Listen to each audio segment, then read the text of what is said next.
Saya nggak soal saya pengen tahunya mental orang yang pinjol itu, Pak. Iya.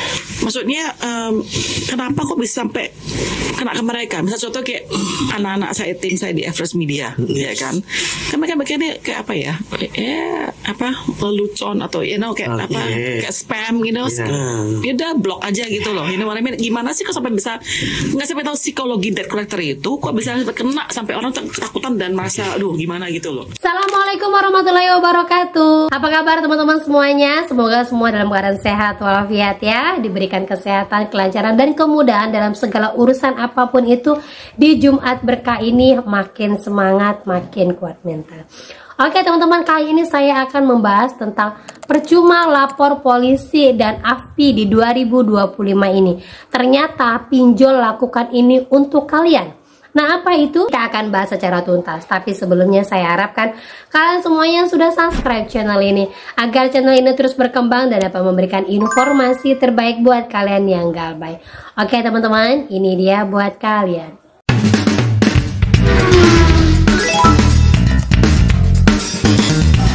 Oke teman-teman semuanya, sebelumnya saya mau mengawali berita dari Bekasi ya. Ada seorang pria yang mana di sini dia dikeroyok oleh 2 orang debt collector yang ternyata indikasinya pria yang dikeroyok ini tidak mampu membayar hutang kepada debt collector. Pria di Bekasi babak belur dikeroyok debt collector gegara tak bisa bayar hutang. Nah, informasinya ini terjadi di bulan lalu sebelum Lebaran ya. Cuman yang perlu saya informasikan di sini, peristiwa bermula ketika RA dan CS datang ke rumah korban dengan maksud menagih utang, namun korban mengaku belum punya uang. Tak disebut nominal utang yang dimiliki korban kepada 2 pelaku, pelapor belum mempunyai uang sehingga pelapor menjanjikan pertengahan bulan ini akan memberikan uang ke terlapor, kata informasinya teman-teman ya.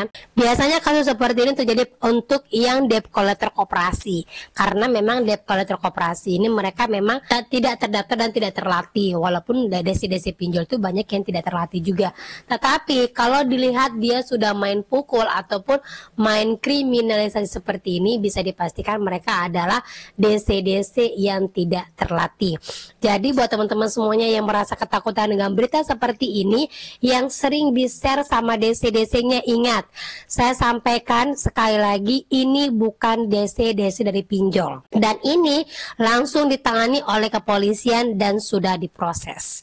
Gitu ya. Jadi buat teman-teman semuanya perlu diperhatikan, kalau sudah terjadi yang seperti ini, kalian terluka karena hutang dan belum bayar, saran dari saya seandainya terjadi seperti ini ya, tapi ini tidak mungkin terjadi di pinjol. Kalau udah model seperti ini sangat-sangat sah 100%, kalian laporkan hal ini ke kantor polisi, itu bisa langsung diproses. Ya apalagi jelas siapa namanya, bagaimana bentuk wajahnya, itu bisa langsung diproses, dihukum. Tetapi kalau proses ini hanya mengintimidasi dan teror saja, ternyata ini tidak bisa diproses di ranah hukum. Seperti yang diangkat vlognya baru-baru ini oleh Ibu Grace Tahir, yang mana di vlog ini menyatakan bahwa dia baru tahu bahwa ternyata pinjol legal ini mampu melakukan intimidasi dan teror seperti yang dilakukan oleh pinjol ilegal. Pinjol.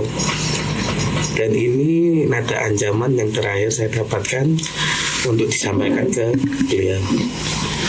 Nah, seperti ini. Saya bacainnya ini. Iya. Namanya jangan. Iya. Telah dicari, nggak tahu diri si ini, ditagih diam aja. Kalau dia nggak mampu bayar, kau itu yang busuk jadi itu kan kata vulgar itu kan, private parts-nya women kan. Ini kepada orang yang pinjol, dan kolektor ini.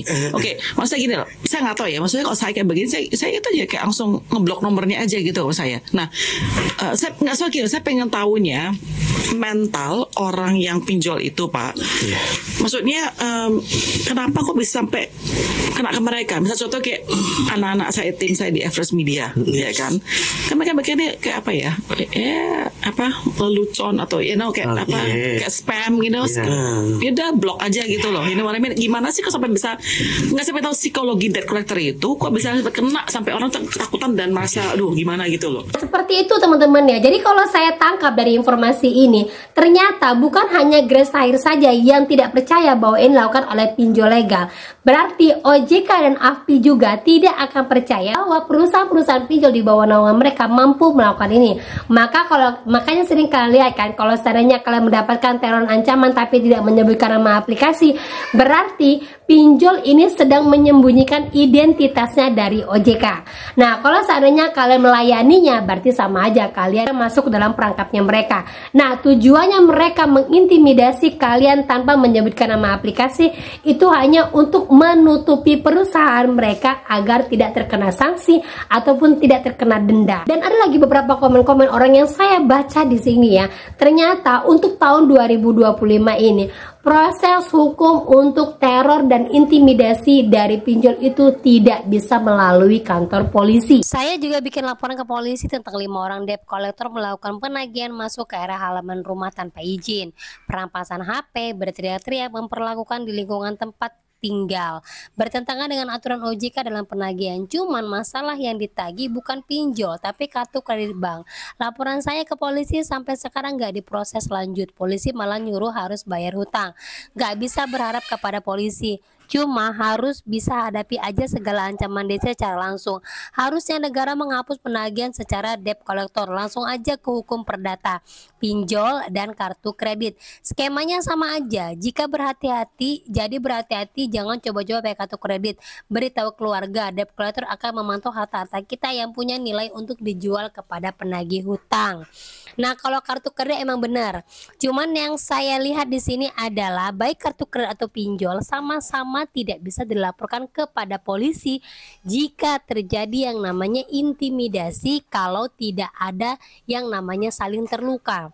Jadi kalau hanya intimidasi, teriak-teriak, ini tidak bisa dilaporkan ke polisi, apalagi berkaitan dengan pinjol. Saudara saya tiba-tiba rekeningnya ditransfer 15 juta sama pinjol, padahal dia nggak minjem, lalu ditagih berikut bunganya. Dia nggak bisa kalau mau balikin uang 15 juta itu saja, harus sama bunganya. Ketika lapor polisi, mereka bilang itu nggak ada hukumnya, jadi nggak bisa diproses laporannya. Nah, kalau model yang seperti ini emang benar, karena apa? Kalau main transfer tanpa ada persetujuan atau pengajuan, jelas itu dari pinjol ilegal. Nah, memang kalau pinjol ilegal tuh nggak ada hukumnya hanya tidak usah dibayarkan, tidak usah takut. Yang namanya ilegal itu pasti sudah menjadi ranah pidana, tidak ada kantornya di sini, tidak akan masuk ke dalam slik OJK. Nah, lebih lanjut lagi, ini bukan bohongan yang katanya legal, tapi sama aja cara penagihannya sama kayak ilegal. Sistem permainannya dari kecil dan akan masuk ke dalam jebakan makin dalam. Saya sendiri jadi korban, mental semua keluarga kena imbas dengan terorannya. Nah, benar sekali ya. Kalau lihat dari konten kreator yang memang tidak sepenuhnya mengangkat tentang pinjol, mereka pasti akan terkejut-kejut. Ini legal loh, pemerintah punya. Kenapa penagihannya seperti ini? Yang benar, banyak yang seperti itu. Ya, banyak yang berkata tidak percaya, apalagi OJK ataupun AFPI sendiri. Nah, itulah mengapa dari kita sekarang cara kita untuk memberitahukan OJK bahwa ini benar dari pinjol yang legal di bawah naungan adalah dengan cara galbay.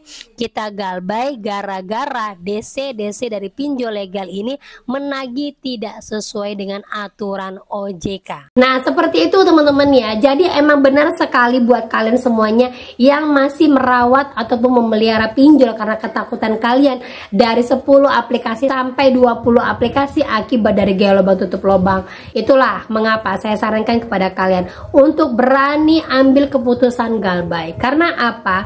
Apapun yang terjadi pada kalian, ketika kalian diintimidasi sama DC, kalian dicaci maki sama DC, kalian proses ini ke hukum tidak akan bisa berbuat apa-apa karena sifatnya tidak melukai fisik kalian. Apalagi sampai terjadi penipuan digital yang mana kalian tidak mampu untuk membuktikannya, ini juga tidak akan mampu diproses secara hukum.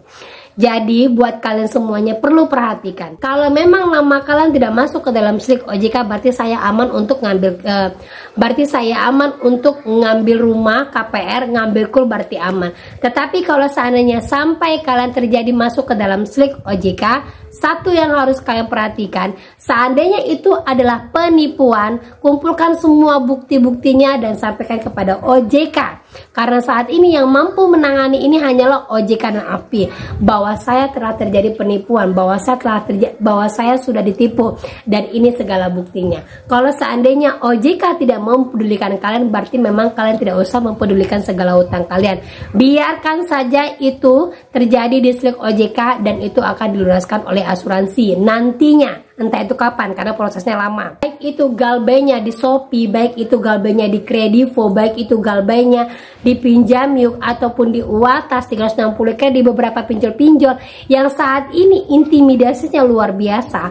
Selagi dia masih mengintimidasi, jalan satu-satunya adalah kalian wajib untuk mengabaikan dan tidak usah takut ataupun lapor kepada kantor polisi sekalipun dia mengancam keluarga kalian. Jadi jalan satu-satunya, teruskan galbay dan teruskan untuk memperbaiki hidup kalian. Karena apa? Yang menentukan nasib kalian selanjutnya itu adalah kalian, bukan orang lain. Gitu teman-teman ya. Nah oke, itu dia informasi yang bisa saya sampaikan buat kalian pada hari ini. Semoga informasi ini menjadi mood booster dan makin semangat lagi. Akhir kata saya ucapkan Assalamualaikum warahmatullahi wabarakatuh.